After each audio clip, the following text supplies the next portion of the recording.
जय गुरु जी, शुक्राना गुरु जी। जय संगत जी, ये मेरा दूसरा शुक्राना सत्संग है।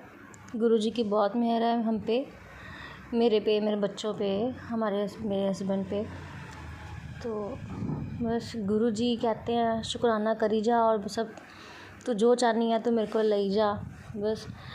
तो पहले मेरे को सत्संग नहीं करना आता था, अब भी कोई गलती हो तो मेरे को माफ़ करना। हो जाती हूँ, लड़खड़ा जाती हूँ बात करते हुए। तो बस गुरुजी इतने मिरेकल्स करके बताते हैं, इतना कुछ करते हैं कि समझ ही नहीं आता पहले कौन सी बात करूँ, क्या बताऊँ उनके बारे में, वो कैसे कैसे मेरे साथ बात करते हैं। तो बस एक आपको सुनाती हूँ कि ये संडे को 21 अप्रैल 2024 को मेरे को बोला गुरुजी का मैसेज आया कि मैं तेरे घर विच शिव रूप दे विच वास हैगा, तैनूं शिव रूप दे विच ही तेरे सारे काम बनांदा पिया मैं। तो हुण मैं कल मैं तैनूं मिलन आवांगा, तैनूं मैं अपने दर्शन देवांगा, शिव रूप दे विच दर्शन देवांगा। मुझे लगा ही नहीं कि इतनी जल्दी गुरुजी दर्शन दे देंगे। आज बोला और कल गुरुजी ने मंडे को। तो मैं सुबह से ही जैसे मैंने नहाई धोई तो मंदिर में प्रे करी, गुरुजी को स्वरूप को कितनी बार देखूं कहीं कैसे दर्शन होंगे गुरुजी के मेरे को। मैं शिव जी की जो था उनका स्वरूप उनको देखा कि किस रूप में कैसे मेरे को उनके होंगे। उसके बाद में मैं थोड़ी देर बाद चेक कर ही जाऊँ कि कैसे उनके दर्शन होंगे।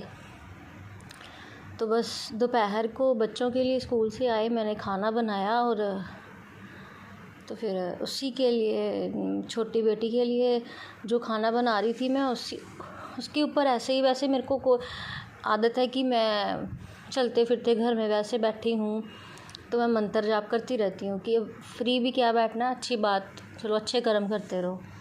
तो खाना बना रही थी, बस ऐसे मंत्र जाप करी गई।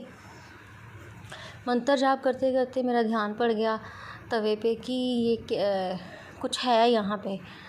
तो ऐसे ही मैंने बस जैसे अंदर लेके आई खाना तो मैंने सोचा कि सबसे कंफर्म करती हूँ। मैंने बेटी से पूछा, बेटा तेरे को ये कुछ लग रहा है? तो मम्मा हाँ ये तो फेस लग रहा है, ये तो गुरुजी का फेस है। तो फिर वो जैसे दाढ़ी जैसा फेस, तो मैंने कहा हाँ ये तो शिव जी का फेस है, क्योंकि दाढ़ी तो गुरुजी की है नहीं, तो ये शिव जी का फेस है। गुरुजी ने कहा था मैं शिव रूप में दर्शन दूंगा। तो ऐसे ही फिर मेरे हस्बैंड आए, मैंने उनसे पूछा, उन्होंने भी 1 सेकंड में बोल दिया हाँ ये तो गुरुजी हैं। तो फिर बस इतनी मेहर है गुरुजी की, इतनी मेहर है कि होता है यकीन कि हाँ सच में गुरुजी हमारे आसपास ही हैं जो हमें दर्शन दे देते हैं। ऐसे ही उससे 10-15 दिन पहले ही मेरे को गुरुजी को मैसेज आ रहे थे कि ओम के दर्शन दूंगा। तो बच्चों के लिए खाना बना रही थी मैं, तब भी स्कूल से आए तो उनके लिए खाना बनाया मैंने। तब भी मैं जिस बेटी के लिए बना रही थी उस छोटी बेटी के लिए, उस दिन भी मैंने छोटी बेटी के लिए बनाया था। तो फिर मैंने उसी को बोला कि चल तू ये प्रसाद खा। तो जब भी तेरे नाम की रोटी बनाती हूँ तेरे को मिलती है, उसी पे ये दर्शन हुए हैं मेरे को शिव जी के। तो उससे 15-20 दिन पहले जब ओम दर्शन हुए तो खाना बना रही थी, तब भी मंत्र जाप कर रही थी। तो जैसे गुरुजी ने मेरे को ध्यान दिलाना था तो नॉर्मल से बनाई जा रही हूँ, क्योंकि पहला दिन था मेरे को ऐसे खाने में दर्शन अन्न में दर्शन हुए गुरुजी के, तो कभी देखा नहीं मैंने, मेरे साथ नहीं हुआ था। जिस साइड पे तवे पे खाने रोटी पे वो ओम के दर्शन हो रहे थे तो उसी से ना इतनी ज़्यादा 2-3 बार आग निकली उसी साइड से। तो जैसे सामने वाली साइड से रोटी के, तो मैं क्या एक बार आग निकली मैं डर गई, फिर दूसरी बार आग निकली, उसी साइड पे मेरा ध्यान गया कि यहाँ से आग क्यों निकली है गैस से। तो देखा तो वहीं पे जहाँ से आग निकली थी तो वहीं से मेरे को ओम के दर्शन हुए। फिर दोनों टाइम मैंने जिस बेटी के लिए बनाया था उसी के ऊपर मेरे को ये दर्शन हुए हैं। और ये भी रियलाइज़ मुझे ये सत्संग सुनाते हुए मेरे को ये रियलाइज़ हुआ है कि उसी बेटी के लिए मैंने ये खाना बनाया था। तो दोनों टाइम उसी के खाने पे ये दर्शन हुए हैं मुझे।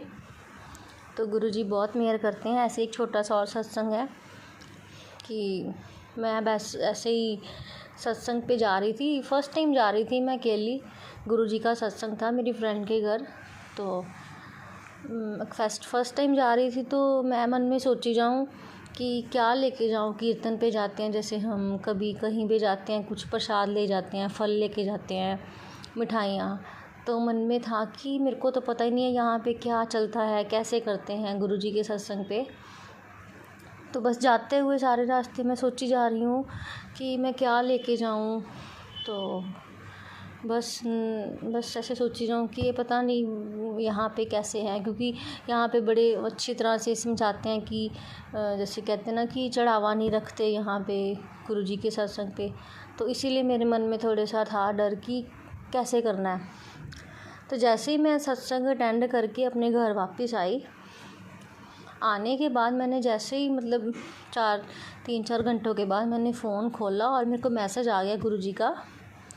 तो मैंने पुछदी रहनी है कि गुरुजी मैं ਤੁਹਾਡੇ वास्ते की लियावां, ते हुण अगली बारी आएंगी तो फुल लैके आई, मैनू फुल बहुत पसंद है।